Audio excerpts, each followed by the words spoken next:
আপনার ভিডিওতে কি কপিরাইট স্ট্রাইক এসেছে? আর আপনি কি আপনার ভিডিওটা ডিলিট করার মতন মারাত্মক ভুল কাজটা করে ফেলেছেন? কিংবা আপনি কি আপনার চ্যানেলে ৬ মাসের উপর কোনো কনটেন্ট দেওয়া বন্ধ করে দিয়েছেন? ৬ মাস বা তার উপর ভিডিও আপলোড না করলে আপনার চ্যানেলে কি ক্ষতি হতে পারে আপনি জানেন? চলুন আজকে এই দুটো বিষয় নিয়ে আপনাদের সঙ্গে আলোচনা করব। নমস্কার, আমি তরিত আর আপনারা দেখছেন ক্রিয়েটর গাইড টিপস। এখনও যারা চ্যানেলটিকে সাবস্ক্রাইব করেননি তারা চ্যানেলটিকে সাবস্ক্রাইব করে পাশে থাকা বেল আইকনটিকে প্রেস করে দেবেন, যাতে পরবর্তী ভিডিও দিলে সাথে সাথে তার নোটিফিকেশনটি আপনাদের কাছে পৌঁছে যায়। কারণ আমি আপনাদের জন্য সবসময় এই ধরনের ভ্যালুয়েবল ভিডিওগুলো বানিয়ে থাকি। এবার প্রথম বিষয়ে আসি। ভিডিও ডিলিট করলে কি ক্ষতি হয় চ্যানেলের?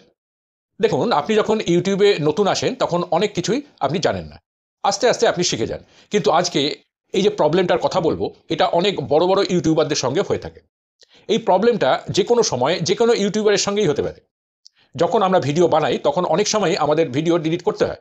এটা আমরা খুব সহজেই করতে পারি। খুব একটা বড় প্রবলেমও আসে না তাতে। কিন্তু আমাদের চ্যানেলে এমন কিছু ভিডিও আছে, তাতে ভিউজ থাকুক বা না থাকুক, জীবনে কখনো এই ভিডিওগুলো ডিলিট করতে যাবেন না। আর আমরা যদি এই ভিডিওগুলো ডিলিট করে দিই, তাহলে আমাদের চ্যানেলে বড় প্রবলেম আসতে পারে। আমি আপনাদের বুঝিয়ে বলছি। এই ভিডিওগুলো কি ধরনের ভিডিও? আমাদের যে ভিডিওগুলো হয় সেই ভিডিওগুলোতে কোনো রকম ভুল করলে দু রকমের স্ট্রাইক আসে। একটা হলো কপিরাইট স্ট্রাইক। এই কপিরাইট স্ট্রাইক এলে ইউটিউব নিজে থেকেই ভিডিওটাকে ডিলিট করে দেয় বা ইউটিউব ভিডিওটাকে টেক ডাউন করে নেয়। আর আমরা যদি কপিরাইট সরাতে পারি বা সলভ করতে পারি তো ভিডিওটা আবার পাবলিক হয়ে যায়। আর একটা হয়, যেটা আপনারা সকলেই জানেন, কমিউনিটি গাইডলাইন স্ট্রাইক। আমাদের চ্যানেলে কোনো ভিডিওতে যদি কমিউনিটি গাইডলাইন স্ট্রাইক আসে, তখন আমরা তাড়াহুড়ো করে সেই ভিডিওটাকে ডিলিট করে দিই। আমাদের চ্যানেলের কোনো ভিডিওতে যদি কমিউনিটি গাইডলাইন স্ট্রাইক আসে এবং আমরা যদি ভিডিও ডিলিট করে দিই, তাহলে সেই স্ট্রাইক চ্যানেলে থেকেই যায়। প্রবলেমটা এইখানে। অটোমেটিক ৯০ দিন পরে স্ট্রাইক রিমুভ আর হয় না।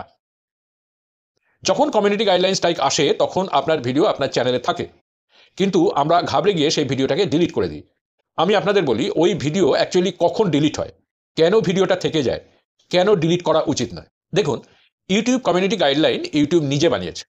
আপনার কোনো ভিডিওতে যদি কমিউনিটি গাইডলাইন এসে যায়, সেই ভিডিও অন্য লোকেরা দেখতে না পেলেও আপনার চ্যানেলে কিন্তু সেটা থেকে যায় আর আপনি সেটা দেখতে পাবেন। ওই ভিডিওটা ৭ দিনের জন্য আপনি আপনার চ্যানেলে দেখতে পাবেন। ইউটিউব এটা বলে যে আপনি ওই ৭ দিনের মধ্যে আপনার ভিডিওটা দেখে নিন এবং যে কমিউনিটি গাইডলাইনের ওপর আপনার স্ট্রাইক এসেছে সেটা বুঝে নিন। যদি আপনার মনে হয় যে ভুল করে স্ট্রাইক এসে গেছে, আপনার ভিডিওতে তেমন কিছু নেই, তো আপনি অ্যাপিল করতে পারেন। এই ৭ দিন সেলফ রিভিউয়ের জন্য ভিডিওটা আপনার চ্যানেলে পড়ে থাকবে। আর আপনি কি করেন না, ঘাবড়ে গিয়ে ভিডিওটা ডিলিট করে দেন। আপনি যদি ভিডিওটা ডিলিট করে দেন তো স্ট্রাইকটা সারা জীবনের জন্য থেকে যাবে। আপনি কি করবেন না, ভিডিওটা দেখুন। যদি অ্যাপিল করেন, অ্যাপিল অ্যাপ্রুভ হলে হতেও পারে আপনার ভিডিওটা আবার পাবলিক হয়ে গেল। আর যদি অ্যাপিল রিজেক্ট হয় তো ৭ দিন পরে ভিডিওটা নিজের থেকেই চ্যানেল থেকে ডিলিট হয়ে যাবে। এটা ইউটিউব নিজেই করবে।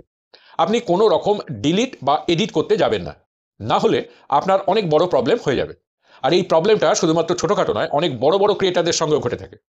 সুতরাং যদি কমিউনিটি গাইডলাইন স্ট্রাইক আসে, তাহলে ঘাবড়ে যাবেন না আর আপনার ভিডিওটা ডিলিট করে দেবেন না।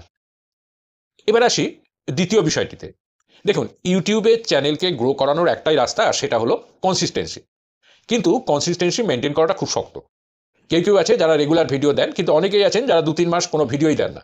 আপনারা কখনো ভেবেছেন কি, যদি ৬ মাস আপনি আপনার চ্যানেলে কোনো ভিডিও না দেন, তাহলে আপনার চ্যানেলের ওপর কি এফেক্ট করতে পারে? ধরুন, আপনি আপনার চ্যানেলে ৬ মাসের মধ্যে কোনো ভিডিও দেননি, কোনো শর্টস দেননি, কোনো লাইভ করেননি, কোনো কমিউনিটি পোস্ট দেননি, মানে আপনি কোনো রকম অ্যাক্টিভিটি দেখাননি। আপনার চ্যানেল যদি মনিটাইজ হয়ে থাকে তো আপনার চ্যানেলটি ডিমনিটাইজ হয়ে যেতে পারে। যদি আপনার চ্যানেল মনিটাইজ হয়ে থাকে তো ৬ মাসের মধ্যে অন্তত একবার যে কোনো একটা অ্যাক্টিভিটি করে রাখুন। দ্বিতীয় যে এফেক্টটা হতে পারে সেটা হলো, ধরুন আপনি ১,০০,০০০ সাবস্ক্রাইবার করে রেখেছেন। এবার আপনি যদি ৬ মাস কোনো ভিডিও না দেন এবং ৬ মাস পরে হঠাৎ কোনো একটা ভিডিও দিলেন, তো হতে পারে যে আপনার ভিডিওতে কোনো ভিউজই এলো না।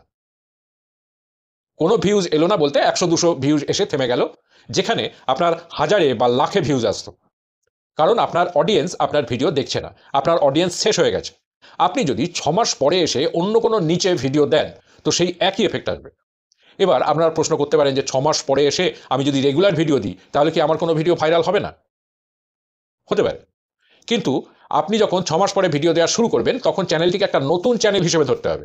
আপনাকে মেনে নিতে হবে যে আপনি একেবারে শূন্য থেকে শুরু করছেন। আরও একটা ব্যাপার আছে, আরও একটা প্রশ্ন উঠতে পারে যে ৪,০০০ ঘন্টার যে ওয়াচ টাইম আছে, সেটা কি মেনটেন করতে হবে?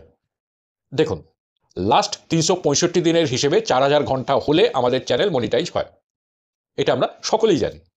আপনি আপনার চ্যানেলে যদি ভিডিও না দেন, ন্যাচারালি আপনার ভিউজ কমবে, আর সেটা হতে হতে যদি ওয়াচ টাইম শূন্যতে নেমে আসে, তো আপনার চ্যানেল ডিমনিটাইজ হয়ে যেতে পারে। মূল কথা হলো, আপনি যদি 6 মাসের মধ্যে কোনো কন্টেন্ট না দেন, 1 নম্বর আপনার চ্যানেল ডেড হয়ে যাবে, আর 2 নম্বর আপনার চ্যানেল ডিমনিটাইজ হয়ে যেতে পারে। আপনাদের যদি এমন কোনো চ্যানেল থাকে যাতে 6 মাস হতে চলেছে আপনারা কোনো কন্টেন্ট দেননি, তো এক্ষুনি কন্টেন্ট দিয়ে দিন, আর আপনাদের চ্যানেলকে ডেড হওয়া থেকে বা ডিমনিটাইজ হওয়া থেকে বাঁচান। আজ এই পর্যন্তই। ভিডিওটা যদি ভালো লাগে লাইক, শেয়ার, কমেন্ট করবেন। দেখা হবে পরের একটা ভিডিওতে। নমস্কার।